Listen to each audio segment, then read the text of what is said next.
Good day to everybody. Today I'm going to go through how I've got my goat pasture set up using just basically I'm using just a two-strand Premier one. It's called IntelliRope.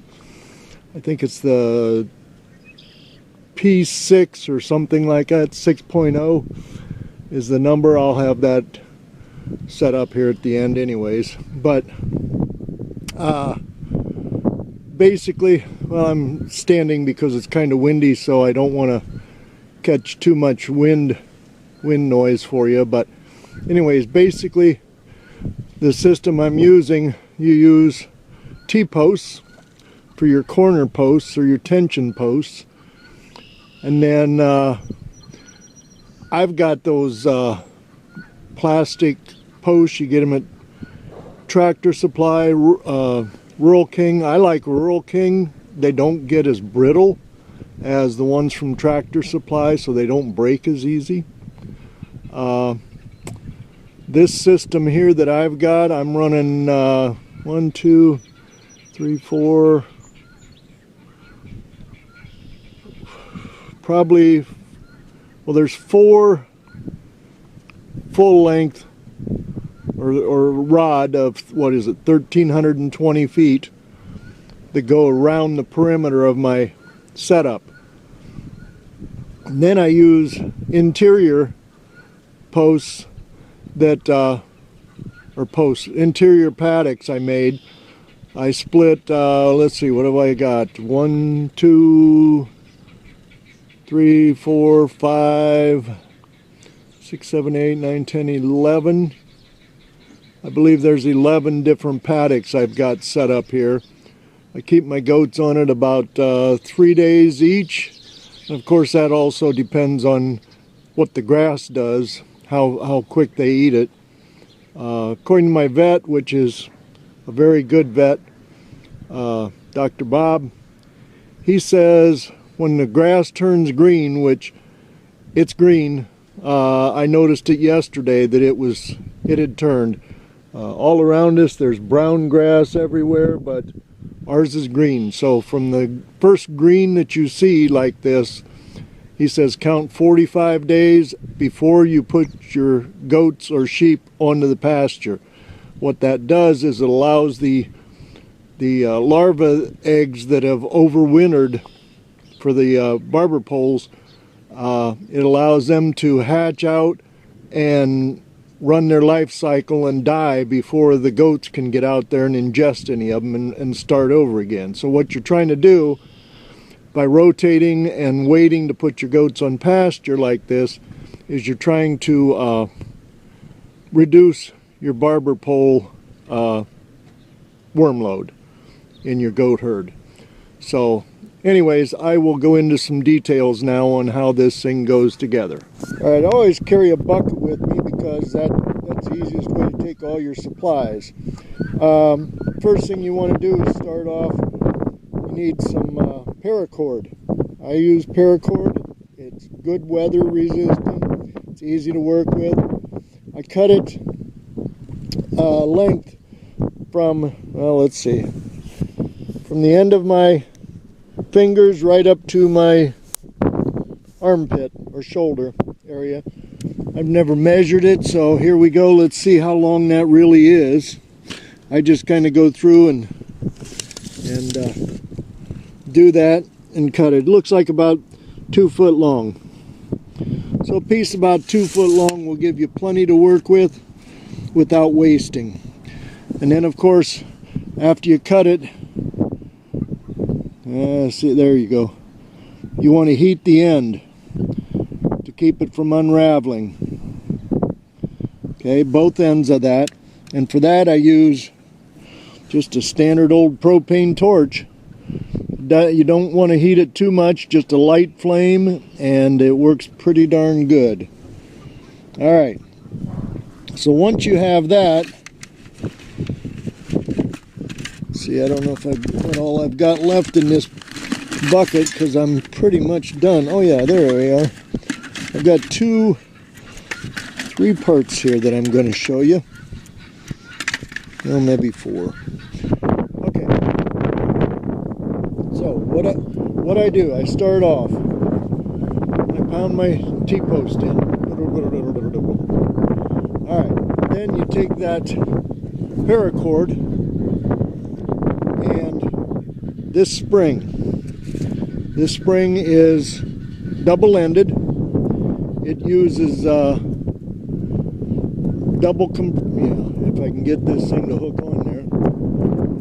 There we go, a little bit. It uses a double pull. So you're pulling against each other to make it spring. It's not just a single pull like cheap springs. And if you look, well, it's easy to look here. This end here loops up and connects to there. That end there loops back and connects to there, and both of them compress the spring from the ends, so it compresses into the middle. It's a very good setup. I like it. All right. And then what you got to do is tie that thing onto the T-post. All right. So I use it's a basic square knot. It's the best knot to use for just about anything. I do on these. I do a loop through. Hold on a second. I'll grab that rope and I'll show you that. Okay, to do that rope thing, you make a loop halfway through the paracord. Just fold it over and make that loop. Put that loop through like that, and then pull both ends through it. Yeah, it's easier said than done one-handed. Plus, if I didn't watch it through the camera, it'd be easier too. There we go. Okay. You pull that through. Now you've got a good loop that hangs on.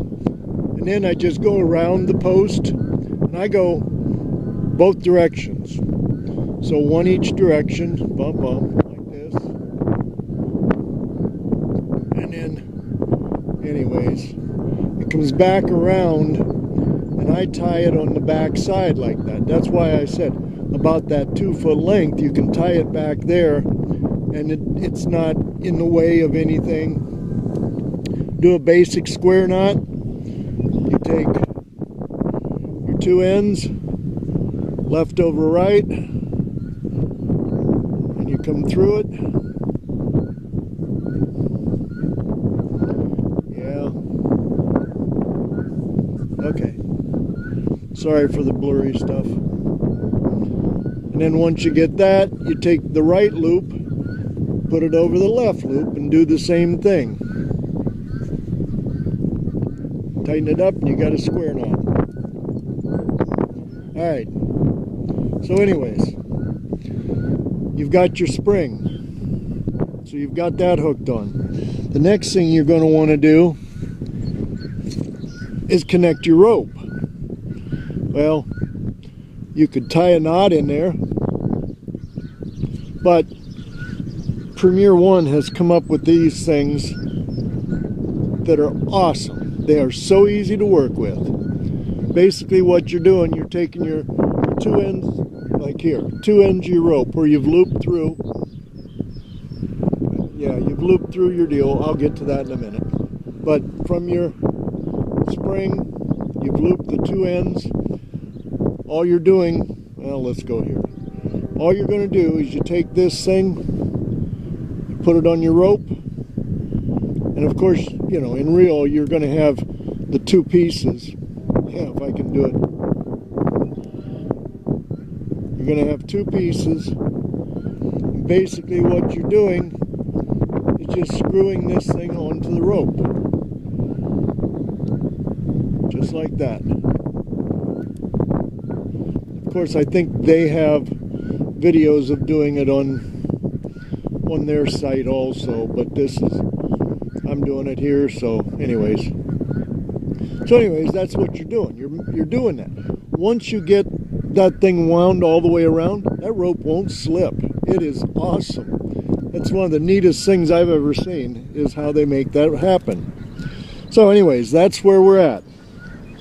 All right, now we're going to move on to the next thing. So the thing I forgot to set you up with is your height. Now if you look, I run mine somewhere around 16 inches for my low one and up to 26 for the second one. And then on my perimeter, I run a top run, so it's a 3 run, but I don't power that one up. It's for show only. It allows you to cross a fence without getting shocked, and it keeps the goats thinking that they've got more there than they really do. But I put that at 3 foot. So you could alter that a little bit if you've got smaller goats, you know, but I would keep that 10 inch, about a 10 inch difference between there, the first and second ones. Seems to work well. Running it that high in the springtime when you got kids, they will go underneath it. It's hard to keep the kids in when they fit underneath it, but you're worried about the adults more than the kids because the kids are going to stay with the adults. Okay, I ran out of storage space on my other camera, so we'll try this camera. Anyways, like I was saying, these ropes that you want to put up, your barriers, if you got smaller goats, you want to go lower. You could go 12 inches, but I would maintain this 10 inch difference between the first one and the second one. It just seems to work that well. Alright, the next step you're going to do is you're going to be pulling your rope through these, but you want to get this set up. Now I use these little deals. They're from Premier One, and I use the ones that are closed because I don't want them popping out, but they make them with an open end so you can just slip your rope right into them and make it work. So anyways, same basic thing. You take your piece of paracord, I tie it onto my insulator, corner insulator, do my square knot, you know, wrap around square knot thing on there. This one up here is a little tighter, it looks a little better. See the square knot there on the back. Alright, so we put them on. You put them on the same distance you set up your tension post, your starting area. So these are at 16 and 26. And then continue on from there. You want to do your corner posts all first before you do any wire or rope, because that way when you start you can just run through it. The rope comes on a spool. I'll show you what's left. I've got one spool that's kind of left, so I'll show you how I do that. So we'll walk up here a little bit. Kind of give you a little overview there. There's the barn where the goats stay. Right over here, I can see, yeah, right in there. I've got a gate that I keep, you know, that I shut them in at night. I don't want them out wandering the whole pasture. And then I've separated my paddock areas. Basically, it's just a piece of wire, or the telephone.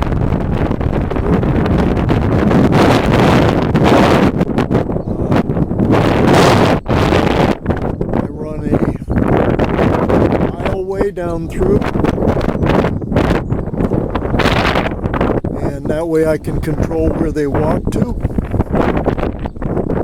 and which paddock they're going to. One thing I found out walking up here is that, maybe if I shade that it won't get windy, I don't know, is that I thought I was smart. I was going to make all my gates in the same spot so I could just use one single gate rope to open and close. Well, what I found out was the barn's over there. gates up here. The goats will not go from the paddock back up here to the gate to go back down the aisle to go to the barn. So I had to change all that and put the gate to the corner closest to the barn. So if you look, these gates here is the corner for this paddock. Okay, so when they're ready to go, they all come right through here because they're headed to the barn. Same with this paddock here. This one goes around the pond. You can, I don't know if you can see over there, just behind the red truck area, you can see my post where I've got it split. So I've got two paddocks around my pond. Keeps weed control and willows down.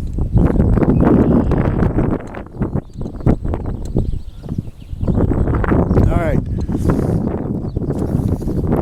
Then what I've got, what I do for gates, basically use whatever works, but I've run my wire in to there, and what I do is loop it through a couple times, so I'm using a continuous wire. Use an insulator to offset it so that it doesn't short out on the post. Runs through. Got my insulator as a catch or a latch. And Premier One makes another type, but I really like doing this because I can use the same parts. I don't have to buy special parts, nothing. Anyways, I like their gate latch because it's got an internal double spring just like that other one. So you just unlatch it. Now your gate's open. What I do, because I want to keep them in the same paddock, well, yeah, let's hook it there. Okay. I want to keep them just to go into that paddock. So I don't want them wandering there. I don't want them over here. So they can only go down the aisleway into this paddock. And what I do to make it simpler, I make myself just a piece of loop rope. Just use those twisties and make a loop on each end. There again, I'm doing this one-handed, so it's a little tougher. But anyways, the little spring on that post, when you're pulling, get them right up off of there. Back this way. I usually do a couple back and forth. There you go, right off of there. And then once again, I put that right up on top. And we now have an open gate. Blocked off, so they're not going to run on down the paddock. And separated from this one over here because of the thing. Now, I'm not using these right now, so my distances are up there. You know, I didn't put the loop ropes all the way down where I usually run them. Usually they're right down here, continuing on like the rope is. So anyways, that's the way I run my gates. Very simple. Like I say, I don't like to get complicated, so the simpler I can make it, the better. Okay, another question. How far apart do you put these standing posts? Don't know. Never measured them. I just put them where they need to be. Keeps, you know, like I say, I'm not using these, so my ropes are not tightened up. They've, you know, heat and cooling and stuff for the winter. But I measure these. They're about 20 to 25 feet between posts. Probably average that. And then of course you can put some in to go around things. I'll show you that over here. Here I've got a grape arbor growing. It's not very good yet. But anyways, it's here where I decided to put the goats, so now I got to keep the goats out of it. What I did was made 4 T-posts.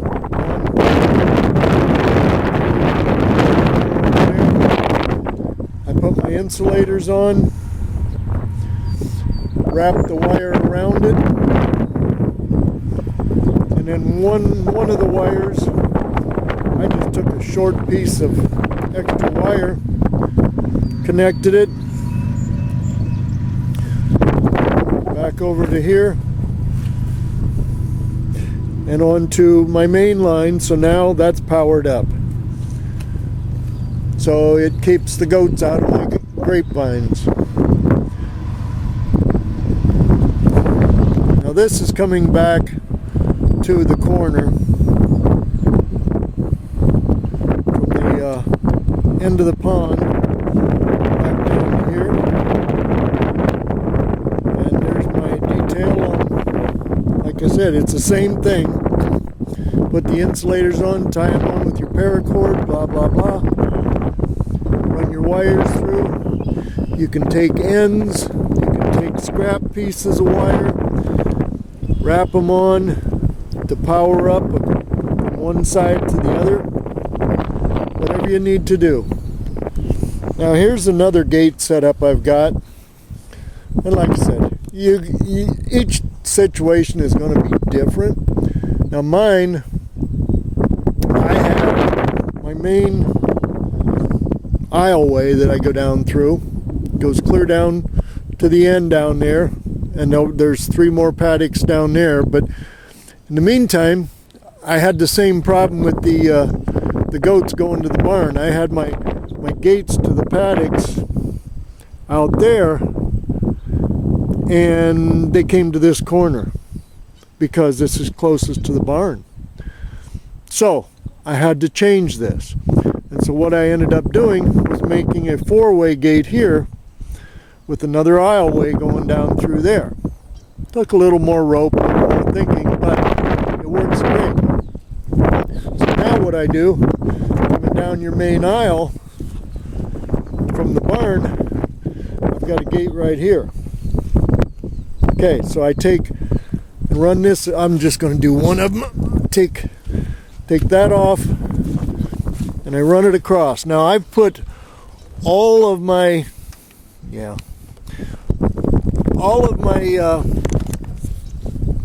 aisleways and gates, I put them at 6 foot.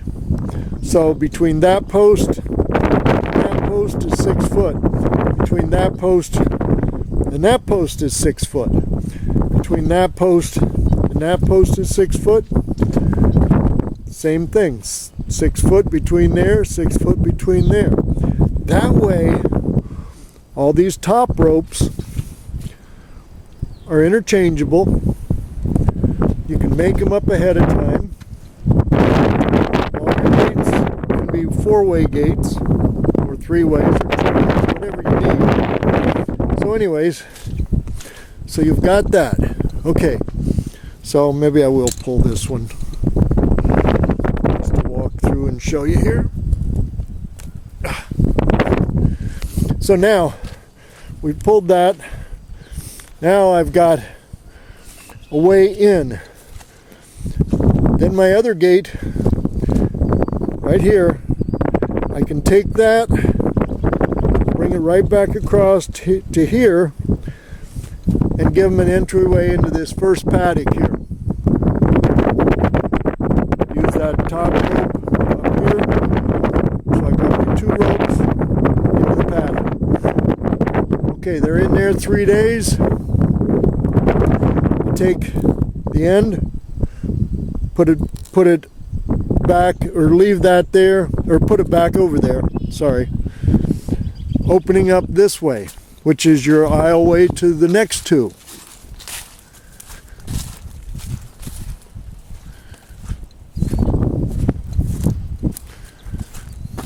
They don't mind the trees. All right, and this was last used going down to the end, but I've got a gate right here, which that gate I don't even power up.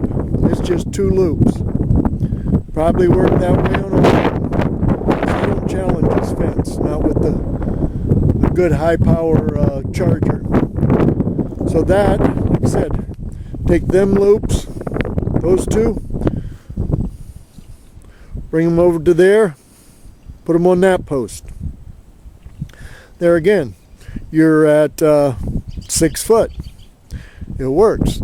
Now you've opened up into the second paddock. There we are. 3 days in. And then after they're there 3 days, move that loop back like it is now. And you open up the last paddock, which just goes down into the open paddock. It took a lot of thinking and a lot of paperwork. I really thank the Jones Fish Company, because they gave me an aerial view with a measuring setup of my property.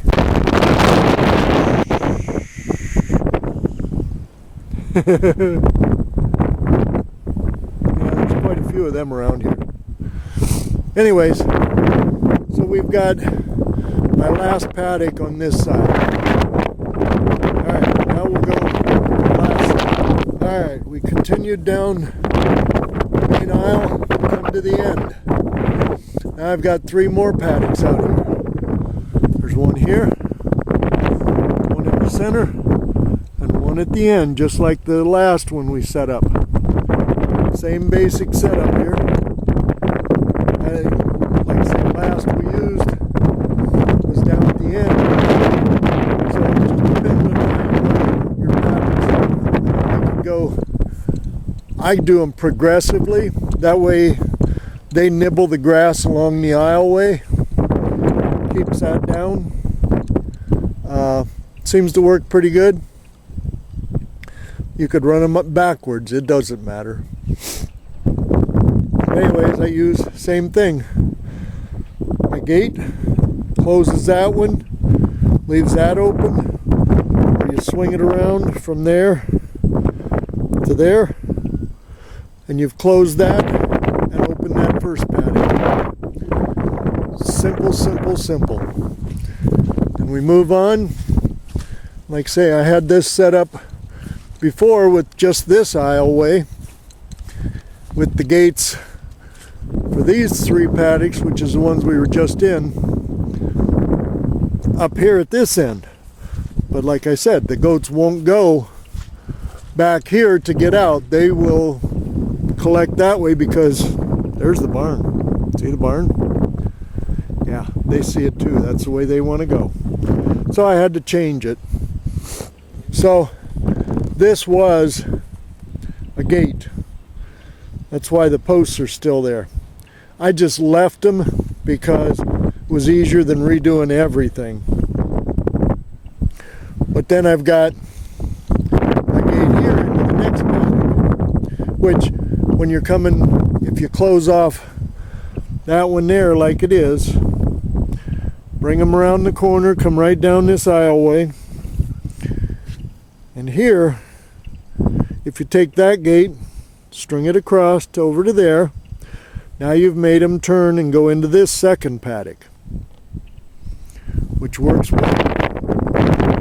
And then when you want them to go to the third paddock, you bring that thing back just like it is right now. They've got an open aisleway all the way down. Like I say, this is 11 different paddocks that they run, 3 days a piece. That's 33 days growth time on your grasses for them to recover and grow again. Plus the life cycle of the barber pole worm usually is 28 days from the egg hatching to larva stage. So if you can keep them off 33 days, basically your eggs are dying off, your larvae are dying off before they can do anything. So it's a good setup. And as you see, I've got my 3-strand. Like I said, it's not powered up. It's just there for show. A lot of the goats know it's a no-go. And this is another thing that I've used is these standoff T-post adapters, insulators, just for keeping a wire from slapping a post. Like I say, I added this third one because my goats jumped the fence and ate my apples last year. And so I decided they needed a little extra persuasion. So I added another one. And rather than try to, I don't know if maybe I didn't have enough of these insulators and I just had these, I don't remember. But anyways, you can see, once you pull this thing tight, this wire tight, then your insulating posts, those plastic posts, are real easy to post or put in because just follow the lines. Like I say, you've got your T-posts at the corners. See if you can see that one down there. Yeah, should be able to see that. T-post down there at the corner. We've got this one here in the center. And then way down at that end.